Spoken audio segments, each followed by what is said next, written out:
జై శ్రీరామ్ అందరికీ నమస్కారం. వెల్కమ్ టు న్యూస్ అఖండ. నేను మీ కస్తూరి శ్రీధర్.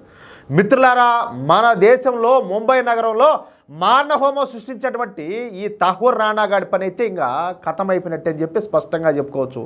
ఇప్పుడు వీడికి సంబంధించినటువంటి కొన్ని సాక్ష్యాలు ఎన్ఐఏ చేతికెత్తి చిక్కినాయి. సరే, అవి ఏంటనేది ఇప్పుడు ఈ న్యూస్ ద్వారా మీకు చెప్పే ప్రయత్నం చేస్తా. అయితే ఈ న్యూస్ చెప్పడానికి ముందు మీకు అందరికి కూడా ఒక విజ్ఞప్తి. మన న్యూస్ అఖండ ఛానల్ ఆధ్వర్యంలో ప్రారంభమైనటువంటి మన అఖండ హెల్త్ ఛానల్ను ప్రతి ఒక్కరు కూడా సబ్స్క్రైబ్ చేసుకోవాలని, ఇప్పుడు మన న్యూస్ అఖండ ఛానల్లో మీరు ఏ విధంగా అయితే ఆదరించి అభిమానించి ప్రోత్సహిస్తున్నారో అదే విధంగానే మన అఖండ హెల్త్ ఛానల్ కూడా ఆదరించాలని చెప్పేసి మిమ్మల్ని అందరినీ కూడా కోరుకుంటున్నాం. సరే, ఇక న్యూస్ విషయానికి వస్తే 2008లో ముంబైలో జరిగినటువంటి తీవ్రవాద దాడులు వెనుకున్నది ఈ తహూర్ రాణానే. నిజానికి ఈ తహూర్ రాణా గాడు ఒక డాక్టర్ అంటే ప్రజలకు ప్రాణాలు పోయాల, అంతేనా కాదా? అంటే వీడు ప్రజలకు ప్రాణాలు పోయాల్సింది పోయి ప్రజల ప్రాణాలు తీసినాడు. అర్థమవుతుందా? అది కూడా ఏకంగా 166 మంది భారతీయుల ప్రాణాలు కోల్పోవడానికి కారణమైనాడు. దీంతో మోడీ ప్రభుత్వం ఈ తహూర్ రాణాను అమెరికా నుంచి భారత్కు రప్పించింది. అసలు 2008లో ఏం జరిగిందో ఒక 2 ముక్కల్లో మీకు చెప్పే ప్రయత్నం చేస్తా. ఈ తహూర్ రాణాకు మరో తీవ్రవాది అయినటువంటి డేవిడ్ హెడ్లీతో మంచి సంబంధాలు అయితే ఉన్నాయి. ఈ డేవిడ్ హెడ్లీ అనేవాడు ఒక తెల్ల జాతి అమెరికన్.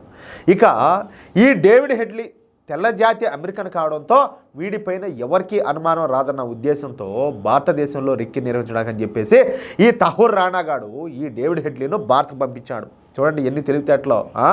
ఇక అప్పట్లో భారత్కు వచ్చేటువంటి ఈ డేవిడ్ హెడ్లీ భారతదేశం అంతా కూడా రెక్కి చేసి ముంబైకి వచ్చాడు. ముంబైలో ఒక వ్యక్తి ఈ డేవిడ్ హెడ్లీని రిసీవ్ చేసుకొని డేవిడ్ హెడ్లీకు సహాయ సహకారాలు అందించాడు. అంతేకాకుండా ఎక్కడెక్కడ జన సమూహాలు ఉంటాయో ఆ ప్రాంతాలన్నీ కూడా తిప్పి చూపించాడు. ఆ వ్యక్తి ఎవరో కాదు, ఈ తహూర్ రాణాకు నమ్మిన బంటు. తహూర్ రాణా ఆదేశాల మేరకు ఆ వ్యక్తి ఈ విధంగా ఈ డేవిడ్ హెడ్లీ గాడికి అయితే సాయం చేశాడు. అంతేకాకుండా ఆ వ్యక్తితో ఈ తహూర్ రాణా గాడు అనేక సార్లు ఫోన్లో కూడా మాట్లాడినాడంట. అయితే ఇప్పుడు మన ఎన్ఐఏ బృందం ఆ వ్యక్తిని విజయవంతంగా పట్టుకోగలిగింది. ముంబై వాసి అయినటువంటి ఆ వ్యక్తిని గుర్తించి ఎన్ఐఏ వాడిని తన కస్టడీలోకి అయితే తీసుకునింది. అంటే ప్రత్యక్ష సాక్షి అయితే దొరికినాడనమాట. ఇక ఆ వ్యక్తి గురించినటువంటి వివరాలను ఎన్ఐఏ అయితే అసలు బయట పెట్టలేదు. ఇప్పుడిప్పుడే బయట పెట్టదు కూడా. ఎందుకంటే ఆ వ్యక్తి విషయం బయట పడింది అనుకోండి, ఆ వ్యక్తిని ఈ పాకిస్తాన్ తీవ్రవాద సంస్థలో టార్గెట్ చేసుకునే అవకాశం ఉండాలి. లేదా మన దేశంలోని కాంట్రాక్ట్ కిల్లర్లకు ఆ వ్యక్తిని చంపని చెప్పేసి సుపారీ ఇచ్చే అవకాశం కూడా ఉండాలి. అందుకే ఆ రహస్య వ్యక్తిని అరెస్ట్ చేసి ఒక రహస్య ప్రదేశంలో ఉంచినట్టు తెలుస్తుంది. ఆ వ్యక్తికి చెందినటువంటి వివరాలను కేవలం కోర్టులోనే ప్రొడ్యూస్ చేయనున్నట్టు తెలుస్తుంది. అంతేకాకుండా ఈ తహూర్ రాణాను ఆ రహస్య వ్యక్తిని ఎదురెదురుగా కూర్చోబెట్టి విచారణ అయితే చేయనున్నారంట. అంటే ఏం జరిగింది సినిమా ఏది చూపించారన్నమాట. అర్థమవుతుందా? అంటే మనకిప్పుడు ప్రత్యక్ష సాక్షి దొరికినాడు కాబట్టి ఇక ఈ తహూర్ రాణా అయితే ఇట్టి పరిస్థితుల్లో తప్పించుకోలేడు. ఇకపోతే 166 మందిని చంపినటువంటి నేరానికి ఈ తహూర్ రాణాకు ఖచ్చితంగా ఉరిశిక్ష పడే అవకాశం అయితే ఉండాలి.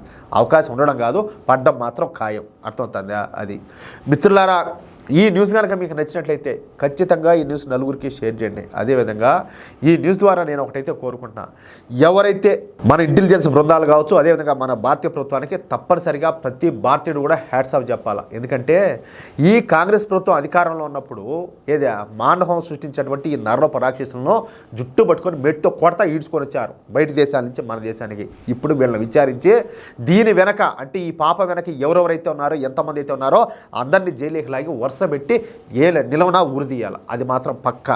అర్థమవుతుందా?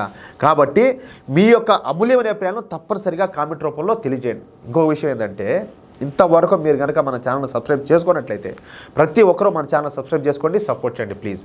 జై శ్రీరామ్.